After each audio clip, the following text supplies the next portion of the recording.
Hello, everyone, and thank you for listening to and or downloading this edition of Outreach News. I'm Linda Knox, your host, and today we have a very special guest host who will be co-hosting with me today, and this is Edie Lott. Edie is a part of Reaching Out Through Compassionate Caring, and she's been with the organization for some time now. She works behind the scenes, and she's a great support. She is a prayer warrior and a true friend and family member. I love Edie very much. I asked her to join me today. I don't think she loves me very much. She gave me a beautiful Christmas gift, and it was a very pretty figurine that she bought me in a store called the Village Market of America. She spoke to the store proprietor, and he explained that the figurine is part of what's called fair trade. And he went on to say what that all meant.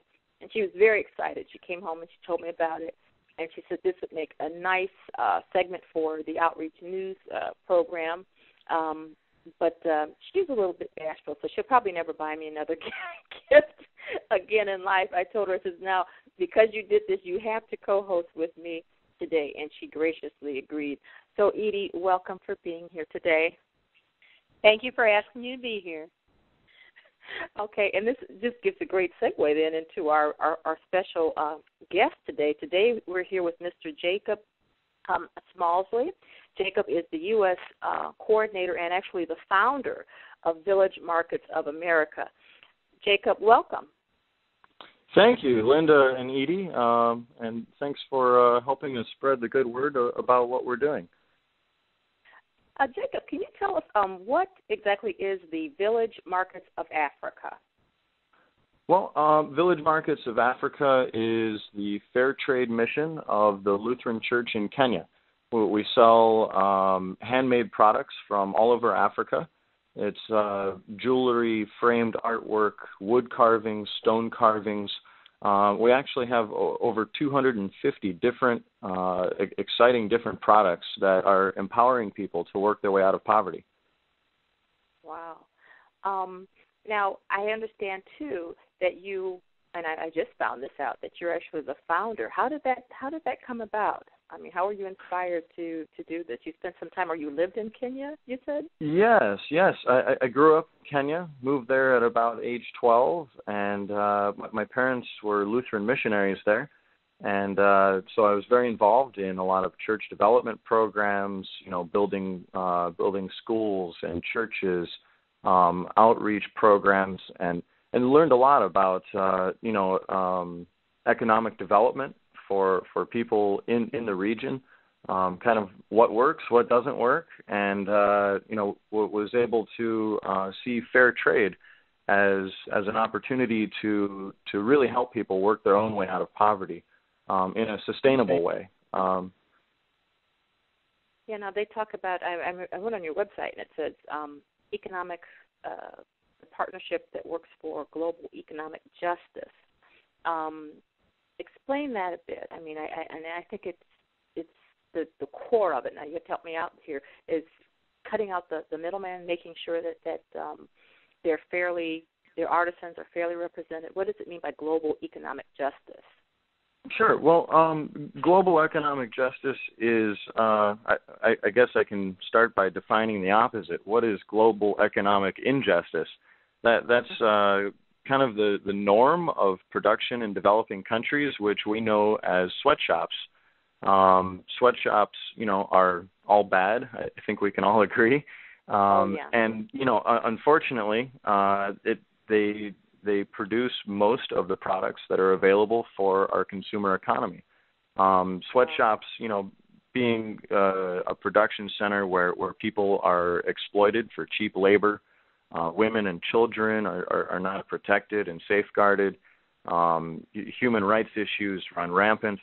And, it's just a terrible working conditions for people to be in. And fair trade is offering an alternative to those. Rather than fighting them head on and fighting these large corporations that are, utilizing sweatshop labor, we provide an alternative for people to purchase products that are not made in sweatshops, where women and children are safeguarded, where people receive the full benefits of the work that they do. They're not exploited by people in the middle, the middlemen that we call, and that's the justice that we're talking about. Wow. And, when we look at the global economy, we need to be supporting people who are contributing to that economy. We need fewer people in the middle who are exploiting others for their economic situation. And, especially in this age of communication, we don't have to get ripped off by the middlemen anymore as consumers. Right. We can get fair prices for products that we want to purchase and actually help people in the process. If the artist is paid a fair price and we buy directly from the artist, we also get a fair price. And as long as that fair trade relationship exists, it completely eliminates the sweatshop model, and it has a lot of potential for people to work their way out of poverty. Wow. Now that leads us to a question here about the artisans. Hi, Jacob. I was so captivated by the beautiful things that I saw in the mall at Christmas time, and if I could have bought them all up, I would have. However, I question, how does the cooperatives find and partner with the artisans? Well, first of all, thanks, Edie, for your support. It's a really exciting process. Working with the Lutheran Church in Kenya, it's really a grassroots initiative in finding these artists that are producing traditionally made crafts. We coordinate them into cooperatives. We've got over 75 different cooperatives. Each might have 15 to 20 different artists that are specializing in a certain type of product. So we have a cooperative that focuses on stone carvings. We've got a group of women in a cooperative that focus on weaving wool products, kind of specific to each product.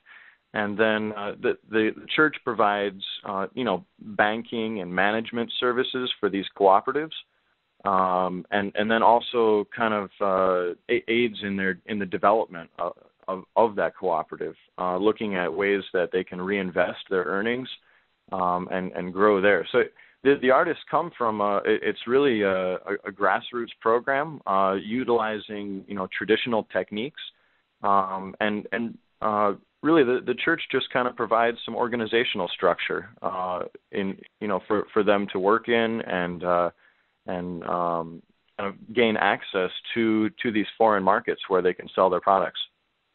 And these stores that the cooperatives have, are they all over the United States? Well, our online store is on nationwide. We fulfill orders to all 50 states, even internationally. We ship out orders all over the world. Seasonally, we do have a few like mall kiosks, like the one that you visited in Ohio. But our biggest mission is through churches. We offer church fundraising packages where if a church is willing to host the sale of these fair trade products as a way to help people in Africa work their way out of poverty, we tithe the sales to that church, and the church keeps 10% as a way to support their own mission projects. So it really is kind of our sales efforts are really kind of a win-win scenario. A church has a meaningful way to raise money to support their missions and their projects, meanwhile supporting people in Africa who are working their way out of poverty through our fair trade mission. Hey, Jacob, this is Linda again. I just wanted to mention to our listeners again that figurine that Edie bought me is so beautiful.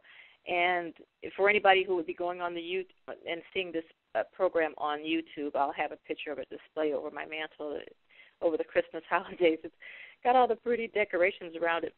But I wanted to let the listeners know, too, that if they visit your website, there's a vast array of books, clothing, accessories, handbags. Ladies, you know how you like to shop for handbags and jewelry and home decor. And I was just surprised that the price was so reasonable. I mean, extremely reasonable and well made. I mean, I've gone on a few cruises and visited a few places, and a lot of times we'll like to buy things because we get it at a good price because we're actually there. But to know that you can order online or go into one of your kiosks is just fantastic. But Jacob, what I wanted to ask you is, what are some of the major benefits for the artisans themselves in participating? I think I read something where you talked about promoting self-reliances. What are some of the main things or the key things that you'd say you're proud of as far as partnering with the artisans? Sure. Well, you mentioned the benefit to